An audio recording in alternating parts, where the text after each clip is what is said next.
Dois países divididos por séculos de rivalidades e guerras.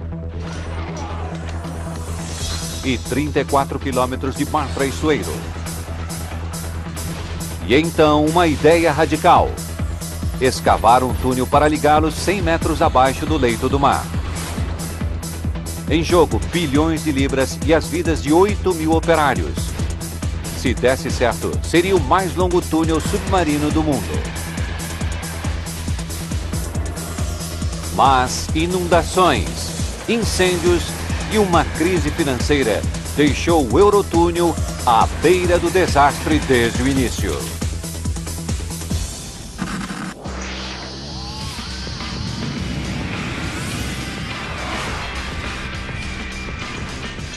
Obras incríveis! Eurotúnel!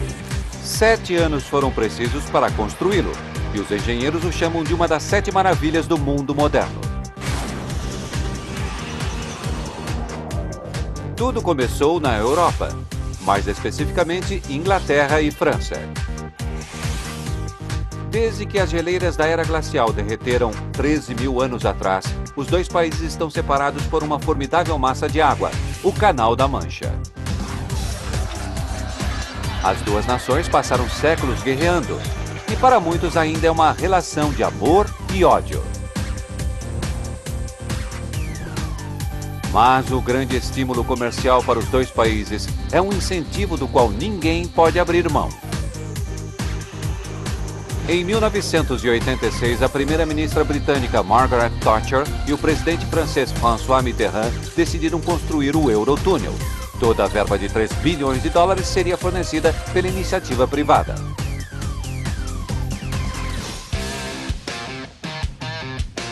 Dezembro de 1987. Tem início a grande escavação. No subterrâneo, 2 exércitos de operários, cada um deles com 4.000 homens. Metade francês, metade inglês. Os ingleses fazem parte da elite dos escavadores e vieram de grandes projetos de túneis no mundo todo. Os chamados Tigres do Túnel trabalham em equipe. No comando está o engenheiro-chefe Gordon Crichton. Era uma equipe totalmente dedicada ao trabalho. A equipe francesa está em desvantagem. Os operários foram recrutados nas redondezas e treinados para o projeto. Laurent Lebrun comanda os franceses. Não acreditei que ia trabalhar num projeto tão grande e emocionante. Para mim foi uma coisa incrível. A tarefa adiante é imensa. O Eurotúnel se estenderá 2 vezes mais sob a água do que qualquer túnel já construído. Será preciso escavar 2 túneis ferroviários e um túnel central de serviço. Juntos terão a mesma largura de uma estrada de 4 pistas. Também serão feitos 245 túneis de ligação e rotas de fuga em caso de um acidente ou incêndio. Quando a escavação começa, os operários estão cientes da enorme escala e dos perigos do trabalho que farão.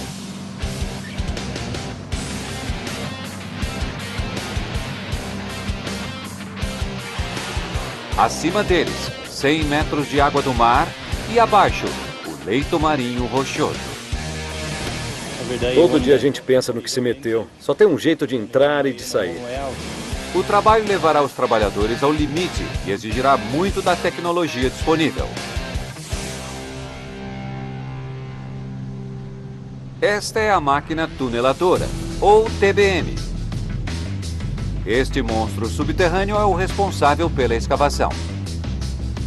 Ela tem 200 metros de comprimento, equivalente a 2 campos de futebol, e pesa 1.100 toneladas. Gordon Crichton explica como a tuneladora funciona.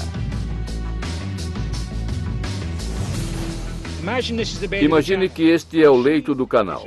A máquina vai girando debaixo do mar. E à medida que vai girando, o material escavado é retirado por trás, colocado em caçambas e levado à superfície para ser descartado.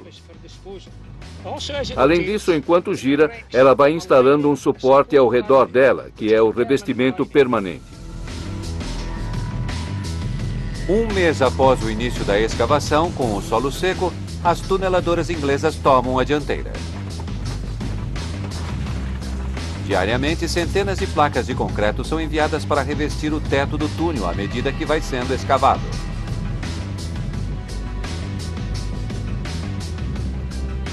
As TBMs recebem as placas de concreto e lançam sem parar. Crichton sabe que o cronograma é apertado. A rivalidade entre as equipes mantém a escavação dentro do cronograma. Mas velocidade não é tudo. O sucesso depende de manter os dois lados no caminho certo. Se estiverem na direção errada, correções de última hora no traçado poderão criar curvas fechadas. Os trens de alta velocidade que usarão o túnel precisam de uma linha reta para operarem em segurança. Errar o caminho não é uma opção. Vidas dependem dessa precisão. Se a tuneladora sair do curso, poderá encontrar um terreno encharcado, provocando uma inundação, ou até mesmo o desabamento do túnel. A determinação de uma rota precisa, numa distância tão grande, é o pesadelo de qualquer topógrafo. As regras tradicionais não se aplicam a túneis. Topógrafos normalmente trabalham medindo uma série de ângulos em pontos de controle ao longo do trajeto. É uma questão de geometria. Debaixo da terra há uma complicação óbvia. Tudo que se vê é uma parede rochosa e não se vê adiante para poder traçar a rota.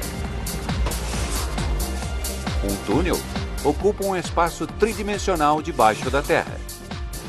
Ele pode sair do traçado tanto na vertical como na horizontal. Para manter o túnel na rota e no alvo, os topógrafos precisam usar uma arma secreta: a geologia. Os geólogos precisam de um extrato sedimentar atravessando todo o canal, que servirá de trilha para ajudar a manter ingleses e franceses no caminho certo. Jean-Luc Dessen é um dos geofísicos com a tarefa de encontrar o extrato perfeito a ser seguido pelo túnel. E ele encontra o que procura neste penhasco. A rocha escorre por essa rocha sem encharcá-la. É uma prova de que é impermeável. Rocha mole, impermeável, assim não vai entrar água no túnel. É a situação perfeita para uma escavação. O material chama-se calcário azul. Os geólogos concluem que a rocha fornecerá uma rota viável para atravessar o canal. Se estiverem errados e uma TBM sair do extrato impermeável, ela poderá encontrar a água com resultados catastróficos. Março de 1988, túnel de serviço do lado inglês. Água. Milhares de litros escorrem pelo túnel. O trabalho é interrompido. Causou pânico. Tivemos que parar na mesma hora porque não sabíamos o que havia adiante. É um desastre. O que entra no túnel é a água do mar.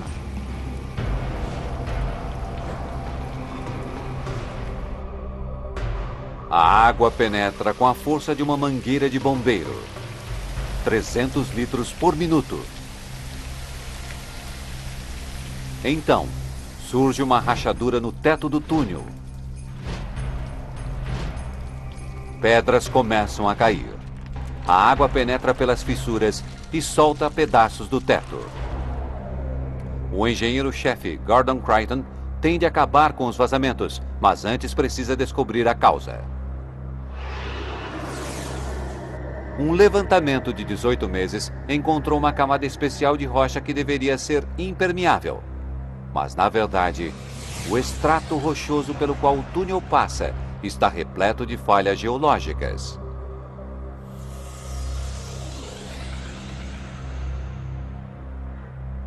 Os técnicos jamais poderiam ter previsto isso.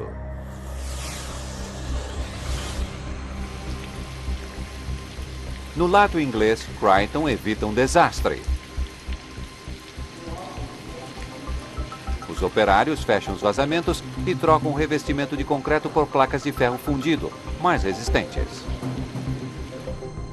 Os franceses também têm problemas com a água. Mas eles já sabiam que a rocha poderia estar fraturada.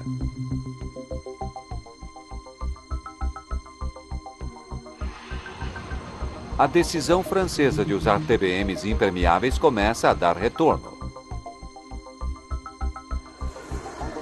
No início, elas eram mais lentas do que as tuneladoras inglesas, mas agora estão trazendo grande vantagem aos franceses. Janeiro de 1989.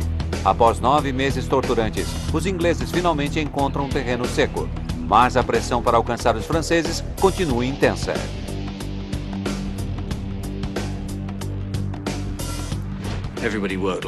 Todos faziam hora extra, tínhamos que fazer no prazo, tínhamos que cumprir o programa. Mas pelo menos eles estão de bom humor. As condições do solo melhoraram, tudo está no lugar e começamos a acelerar. Mas o sucesso traz um problema.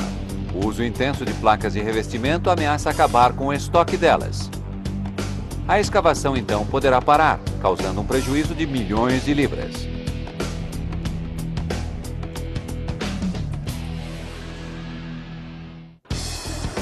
Janeiro de 1990. Franceses e ingleses estão há 2 anos escavando o Eurotúnel. Na superfície, uma grande operação ininterrupta mantém o fluxo de suprimentos vitais ao projeto. O mais importante de todos é o concreto. Trens especiais carregando 4.500 toneladas de placas para revestimento do túnel vão e voltam do litoral.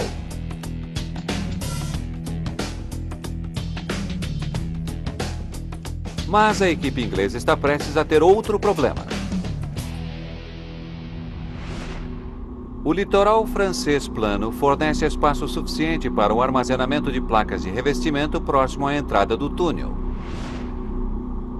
Mas penhascos de 50 metros no lado inglês restringem o espaço de armazenamento.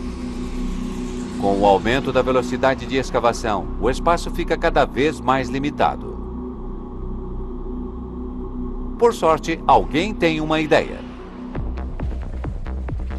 Diariamente, as tuneladoras produzem 36 mil toneladas de pedras e terra que são consideradas entulho. Por que não usá-las para resolver o problema de armazenamento? O material poderia ser enviado para estender a linha costeira inglesa, fornecendo o espaço tão necessário. É um plano ousado.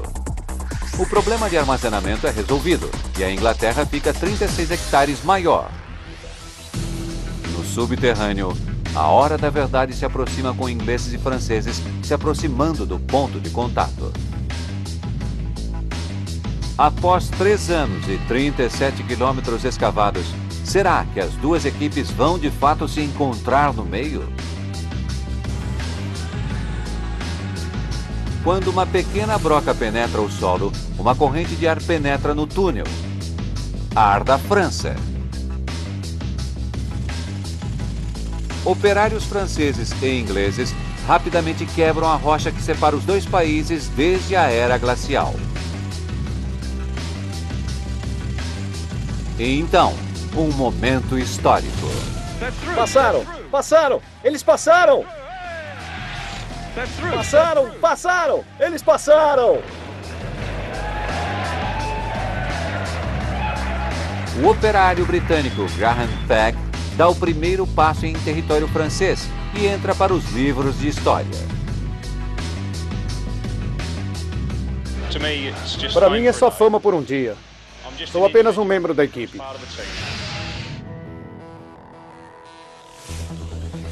Pela primeira vez em 13 mil anos, a Inglaterra foi religada ao continente europeu. Não foi um simples encontro de túneis. O ponto de contato ocorreu a 35 centímetros do local planejado. É a largura de um aparelho de TV portátil. Os ingleses venceram a corrida da escavação, mas se os franceses tivessem chegado primeiro, os ingleses teriam que correr para alcançá-los. Eis o motivo. Após o término do trabalho, o único valor da TBM é como ferro velho. Mas as duas ficariam presas dentro do mesmo túnel e uma delas teria de ser sacrificada. Mas o que fazer com uma máquina de 1.100 toneladas? Enterrar. A tuneladora britânica seguiria então para baixo da francesa, para ser sepultada para sempre. Assim, os ingleses chegaram ao centro primeiro. Mas um veículo francês fez a primeira viagem sob o canal.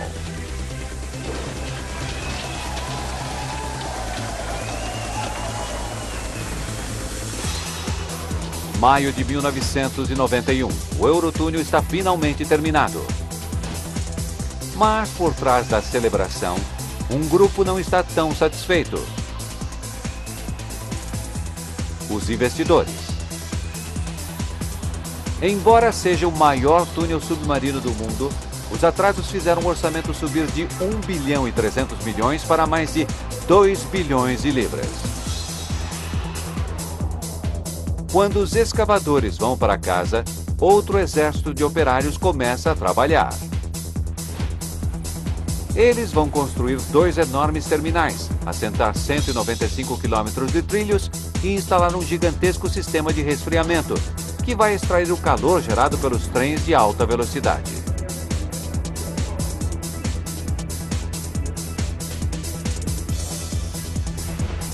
(6 de maio de 1994). A rainha inglesa e o presidente francês inauguram o túnel. Com 1 ano de atraso. No início, os trens só podiam levar caminhões. 6 meses depois, já podiam levar carros e passageiros. Uma travessia do canal por balsa da Inglaterra à França leva 1 hora e 15 minutos. O uso do túnel encurta a viagem para apenas 35 minutos. Mas alguns acham que as pessoas têm medo de usá-lo, diante da possibilidade de um desastre. Juros altos e a concorrência de balsas e companhias aéreas levam o túnel a uma dívida ainda maior.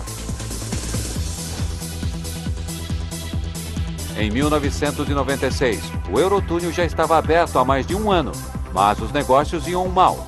E além disso, o túnel está prestes a viver seu pior momento. 18 de novembro de 1996, Sanguette, no lado francês do Eurotúnel. 9 horas e 48 minutos da noite. O trem de carga número 7539 se aproxima do túnel, a caminho da Inglaterra.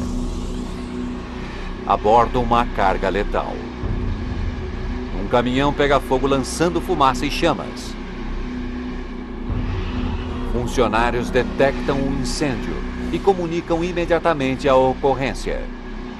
Mas o trem já está vários quilômetros adiante sob o mar. Um dos 31 passageiros a bordo é o caminhoneiro britânico Brian Chilton. De repente começamos a ver uma fumaça preta subindo, vindo do chão do vagão. Às 9 horas e 51 minutos, o Centro de Controle de Incêndios aconselha o condutor a seguir em frente. A velocidade ajuda a suprimir o fogo e o trem está a apenas 15 minutos do outro lado. Mais tarde, o perito em incêndios Ed Comeau ajudaria investigadores britânicos e franceses a examinar os restos carbonizados do trem. Parte dos procedimentos adotados é permitir que o trem continue e saia do outro lado, onde o fogo será combatido e apagado. Às 9 horas e 57 minutos, a crise se agrava. Uma luz no painel indica ao condutor que uma peça do vagão se soltou. Se o trem não parar, poderá descarrilar. Quando o trem para, o fogo aumenta e atinge o seu suprimento de energia.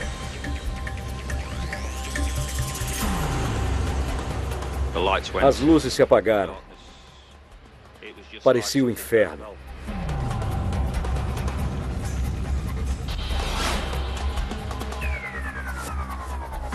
O trem está a 19 quilômetros túnel adentro, mas a segurança está a poucos metros de distância no túnel de serviço.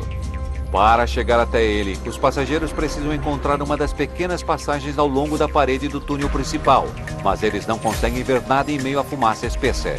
22 horas e 2 minutos. Por meio dos sensores de fogo, os controladores identificam um ponto quente no túnel principal que eles imaginam ser o trem.